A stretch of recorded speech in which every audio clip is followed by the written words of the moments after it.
मुझे यहाँ पर आने का मौका दिया। आज आप सबकी जानकारी में है कि हम लोग का भी एक कार्यक्रम लगा हुआ था और पटना के बापू सभागार में हम लोगों ने डॉक्टर बाबा साहब भीमराव अम्बेडकर जी का जयंती समारोह धूमधाम से बड़े पैमाने पर हम लोगों ने मनाया। हम सबके नेता आदरणीय रामविलास पासवान जी, मेरे पिता, जब तक वो जीवित है, उनका सपना था, उनका लक्ष्य था कि अम्बेडकर जयंती धूमधाम से मनानी जरूरी है। ये वो दिन है जिस दिन के माध्यम से डॉक्टर बाबा साहेब भीमराव अम्बेडकर जी के विचारों को, उनके सिद्धांतों को जनता तक पहुंचाया जा सकता है। कई लोग होते हैं जो ऐसे दिनों का बस फूल माला चढ़ा दी, उनको लगता है कि उन्होंने अपना कर्तव्य निभा दिया, पर डॉक्टर बाबा साहब भीमराव अम्बेडकर किसी व्यक्ति का नाम नहीं, किसी व्यक्तित्व का भी नाम नहीं, वो अपने में एक सोच है, एक आइडियोलॉजी है, और उस आइडियोलॉजी को आप बढ़ा तभी सकते हैं जब आप उसका प्रचार करें। जब तक लोगों के बीच वो आइडियोलॉजी नहीं जाएगी। आज कई ऐसे लोग हैं भैया जो भ्रमित करने के लिए तैयार हैं, आपको महापुरुषों के बारे में ऐसी ऐसी बातें बताते हैं आपको भटकाने के लिए। ऐसे में ये जिम्मेदारी हम सब की बनती है कि भैया हमारे नेता जिन्होंने देश में, समाज में समानता के लिए, एक बराबर अवसर के लिए जो कठिनाइयां पहले तो खुद सही संघर्ष कर वो उन कठिनाइयों से बाहर निकले और देश को, दुनिया को एक रास्ता दिखाया, मार्ग दिखाया। और हमारे लिए इससे बड़े गर्व की बात और क्या हो सकती है भैया कि आज देश पूरा उन्हीं के बनाए हुए संविधान पर चलता है। भारत की संसद हो, देश की कोई भी विधानसभा हो, तमाम नियम, कायदे, कानून उन्हीं के बनाए हुए संविधान के आधार पर ही चलते हैं। ऐसे में कम से कम हम इतना तो कर सकते हैं कि जिन्होंने हमारे लिए इतना कुछ किया, हमें समाज में खड़े होने का मौका दिया, बराबरी के अवसर दिया। भाई हममें से कई लोग ऐसे हैं जिन्होंने शायद संभवतः उस तरीके से छुआछूत का अनुभव नहीं किया होगा, अनटचेबिलिटी को पर्सनली उस तरीके से एक्सपीरियंस नहीं किया होगा। पर पूछे हमारे घर में, हमारे पिछली पीढ़ियों से, दादा दादी, चाचा चाची, नाना, पूछे इन लोगों से किस दौर से गुजरे हैं ये लोग। आज हम लोग कल्पना कर सकते हैं भैया, हम लोग यहाँ पे बैठे हैं, हम लोग कल्पना कर सकते हैं कि इस समाज को किस तरीके से झाड़ू बांधा जाता था पीछे, कि आपके कदमों के निशान मिटते हैं, कपड़े नहीं पहनने दिए जाते थे, गले में घंटी की भाई सुन ले तो लोग दरवाजे खिड़की बंद करते। ऐसे में अगर हम लोग को समाज में खड़े होने का किसी ने अधिकार दिया, बराबरी हम लोग को लाने में किसी ने अगर प्रयास किया, मदद की, मैं नहीं मानता कि अभी भी हम लोग बराबरी पर आ जाए। लड़ाई अभी भी बहुत बाकी है, बहुत बाकी है।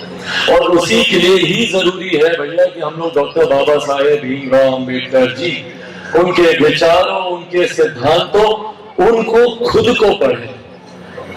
जिस धैर्यता के साथ अपनी इच्छा शक्ति पर विपरीत परिस्थितियों से लड़ते हुए, संघर्ष करते हुए, और यही कारण है भैया, जो उनको समझ जाएगा, जो उनको पढ़ पाएगा, वो दुनिया में कोई भी परिस्थिति का सामना कर सकता है।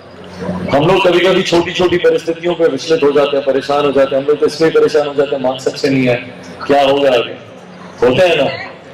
तब सोचिए वो लोग किस परिस्थिति से निकले। मेरे पिता, उनके बारे में कहा जाता है, और जो लोग उनकी जिंदगी को सुख, शांति, आराम वाली जिंदगी के तौर पर परिभाषित करना चाहते हैं, वो लोग उनके बारे में कहते हैं तो मौसम वैज्ञानिक हो गया। सरकार किसी की भी मंत्री हो, प्रधानमंत्री कोई भी मंत्री हो, कहां कैसे पहुंचे वो वहां तक? किसी ने समझने की कोशिश की, किसी ने जानने की कोशिश की कि भैया शहर बनी जैसे गांव में पैदा लिया, जन्म लिया एक लड़का जो दो नदी पार कर पापा कपड़े उतार कर नदी पार करते थे, फिर कपड़े पहनते थे, फिर एक और नदी पार करते थे, तब जाकर स्कूल पहुंचते थे। ये संघर्ष के बारे में कितने लोग बात करते हैं उनके? सब बोलते हैं मौसम वैज्ञानिक, मौसम वैज्ञानिक। सरकार किसी की भी मंत्री है। 89 में पहली बार वो मंत्री बने थे, वीपी सिंह जी की सरकार में। 69 में पहली बार वो विधायक बने थे। कितने लोग जानते हैं 69 से लेकर 89 तक उन्होंने क्या संघर्ष किया? कितनी बार वो आगे बढ़े, कितनी बार उनको पीछे खींचा गया, उनको रोका गया, उनके रास्ते में अड़चनें पैदा की गई, उनके राजनीतिक जीवन को समाप्त करने का प्रयास किया। क्यों? क्योंकि भाई एक गलत युवक जो बोलता है, एतराज तो इसी बात से होता है ना कि आप बोलते हैं। आज भी कहीं ना कहीं कुछ ऐसे लोग हैं जिनकी मानसिकता है भैया कि दलित रिप्रेजेंटेशन के लिए तो ठीक है, कोटा भरने के लिए तो ये लोग ठीक है, पर अगर ये लोग बोले तो ये गलत है।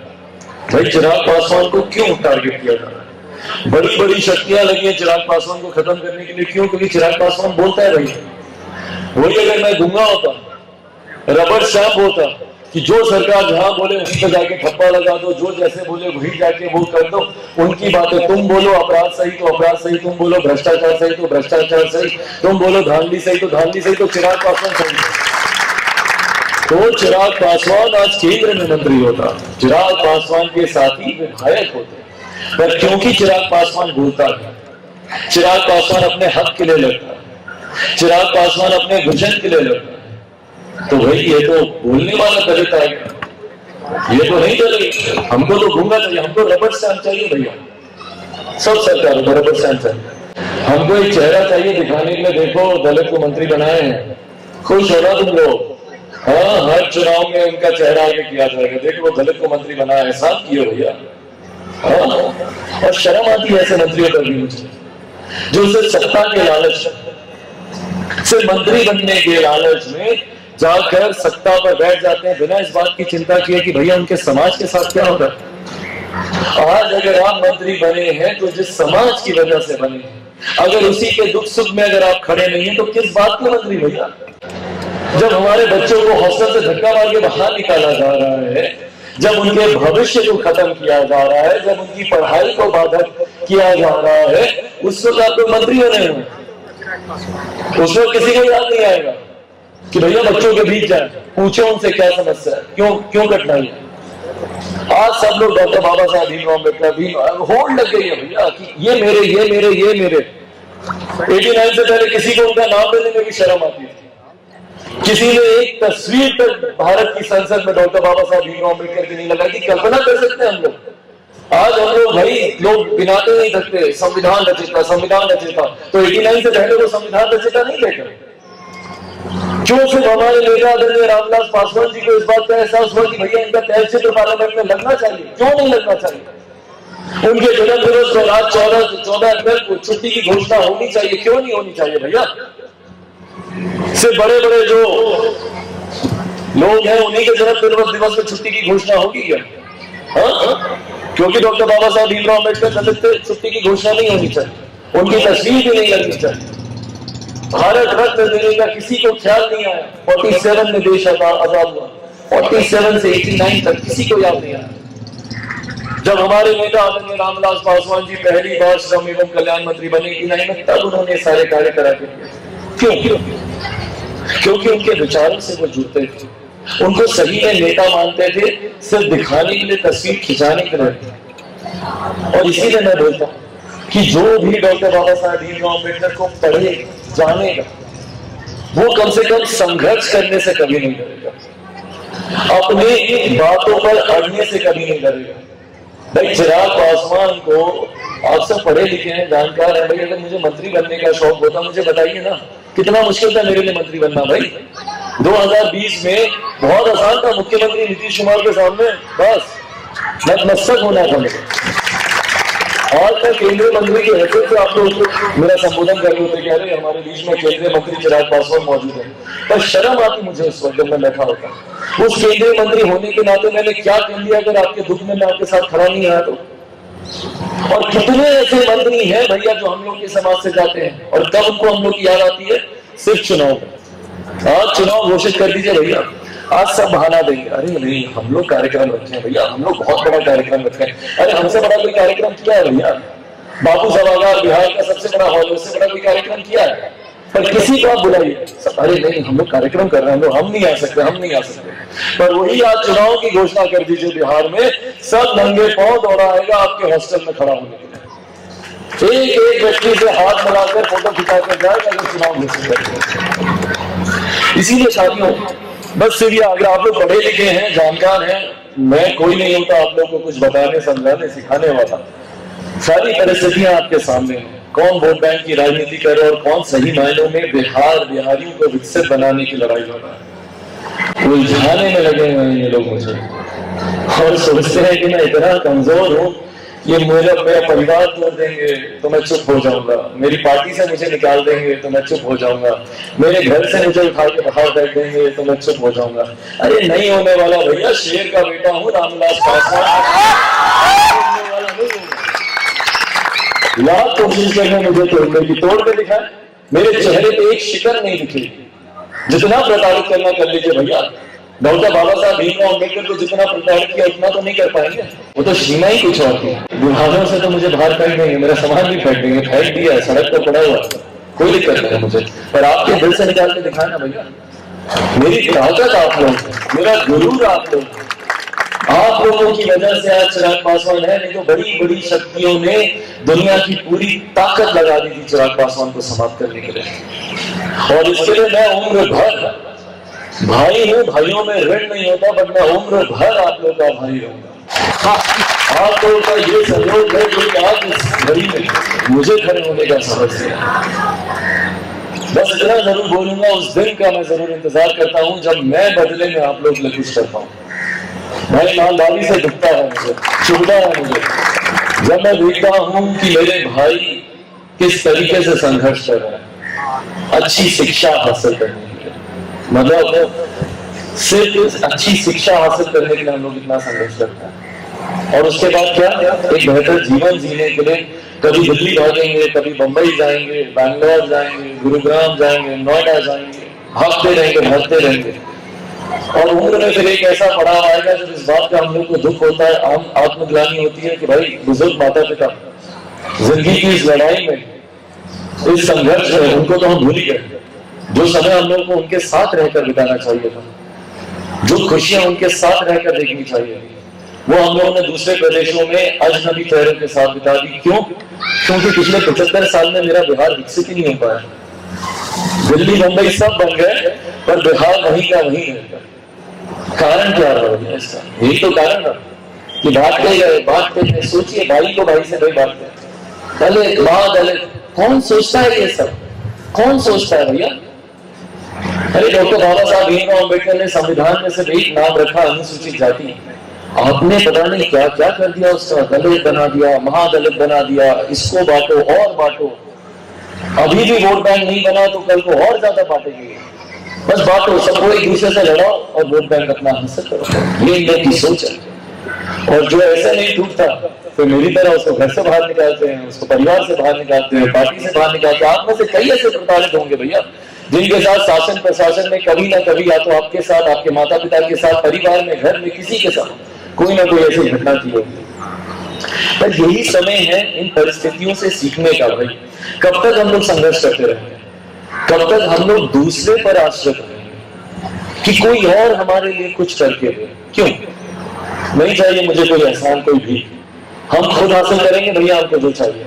खुद अपने आप को इतना सशक्त बनाएंगे, खुद अपने आप को इतना ताकतवर बनाएंगे कि किसी दूसरे के एहसान पे नहीं जीना हम लोग को, कि तुम हमारा हॉस्टल खाली मत करवाओ भैया, तुम हमको अच्छी शिक्षा दे दो भैया, नहीं रहना आश्रम। खुद को इतना ताकतवर बनाएंगे कि अच्छी शिक्षा खुद के लिए और बिना कोई भेदभाव किए गए सबके लिए बिहार के भविष्य को बेहतर बनाएंगे। और इसीलिए आज मैं उस हैसियत पे नहीं हूं कि मैं आप लोगों की कोई ज्यादा मदद कर सकूं। मैं तो खुद अपनी लड़ाइयों में उलझा हूं। इतना जरूर कर सकता हूं कि इस समय में आप लोगों के साथ जरूर खड़ा हूं, और बदले में आपकी कोई मदद करने की जगह आपसे मदद भी मांगने आया। आज मुझे आप लोगों की जरूरत है विकसित बिहार के निर्माण में, बिहार फर्स्ट, बिहारी फर्स्ट को लेकर। अकेला निकला हूं, अपनों ने मेरा साथ छोड़ा है, करीबियों ने मुझे धोखा दिया है, घर परिवार सब छिन गया है, पर मुझे मलाल किसी बात का नहीं है। मैं जिस मिशन पर निकला हूं उस मिशन को पूरा करके रहूंगा। मेरे नेता, मेरे पिता आदरणीय रामविलास पासवान जी जहां कहीं भी हैं, वो वहां से मुझे अपना आशीर्वाद दे रहे हैं, वो शक्ति मुझे दे रहे हैं, इसलिए टूटने झुकने वाला नहीं। पर आप लोग का साथ है, आप लोग का अगर साथ मिलता है तो मेरी ताकत दुगनी हो जाती है। लड़ने की शक्ति बढ़ जाती है और ये विश्वास बढ़ते में दिलाता हूं। बस आने वाले साल, 1.5 साल, 2 साल मजबूती से मेरा साथ दीजिए। अगले बिहार विधानसभा के चुनाव में एक बार हम लोग सत्ता में आ जाए, उसके बाद किसी और के सामने हम लोग को झुकने की जरूरत नहीं है। फिर अपना भविष्य हम लोग खुद तय करेंगे और एक खूबसूरत भविष्य तय करेंगे, ना सिर्फ अपने लिए बल्कि अपनी आने वाली पीढ़ी के लिए, ताकि हमारे बच्चों को फिर गाय भैंसों की तरह एक ही कमरे में 20-20, 25-25 लड़कों की तरह ना बैठे रहना पड़े। बिजली पानी के लिए हम लोग को परेशान ना होना पड़े। मूलभूत जरूरतों के लिए भैया, चापाकल, पानी, बाथरूम, हॉस्टल, इन सब के लिए हम लोग को परेशान ना होना पड़े। कम से कम अपने आने वाली पीढ़ी को एक बेहतर भविष्य देंगे, उसके लिए मैं तैयार हूँ। सर पे कफन बांध के निकला हूं, जब तक बिहार को विकसित नहीं बना दूंगा चैन से तो नहीं बैठने वाला। बस इसमें मुझे आप सबके साथ की जरूरत है और उम्मीद है, मुझे विश्वास है, क्योंकि मेरे बुरे वक्त में भी आप ही लोगों ने मुझे संभाला, तो मुझे पूरी उम्मीद है, पूरा विश्वास है कि जो साथ आप लोगों ने मुझे अभी तक दिया है वैसे ही आगे भी देते रहेंगे। पूरा धन्यवाद करता हूँ आप सबका कि आप लोगों ने मुझे यहाँ बुलाने का अवसर दिया, मुझे यहाँ पे आने का अवसर दिया, मुझे आपने बुलाया है यहाँ पर, उसके लिए धन्यवाद करता हूँ। और बस अंत में इतना बोलूंगा, मुझे अपना बड़ा भाई समझें, अपनी आखिरी सांस तक जीऊंगा मरूंगा तो सिर्फ और सिर्फ आपके लिए, आपके बेहतर भविष्य के लिए वादा करके जाता हूँ। जय हिंद, जय बिहार, जय जय जय जय जय भीम, जय जय जय जय जय भीम, जय जय जय जय जय भीम, रामविलास पासवान अमर रहे, रामविलास पासवान अमर रहे, रामविलास पासवान अमर रहे। धन्यवाद साथियों, जय हिंद, जय बिहार।